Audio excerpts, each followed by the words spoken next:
شغالة منطقة شرق إيلام. وهذه جمال منطقة شرق إيلام وجمال طبيعة شرق إيلام. ونتوجه إلى حي الشلال الجميل والرائع.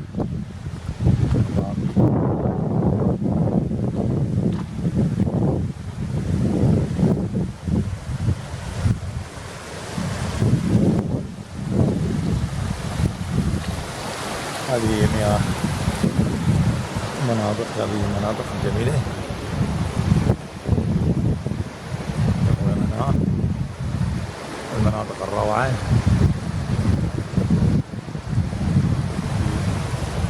هذه المناطق الجميلة وشلال القادم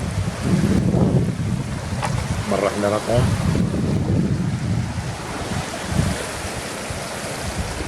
86. أحمد من أهل العمارة، من أهل ميسان، بقية جماعة منا تشاهدون هذه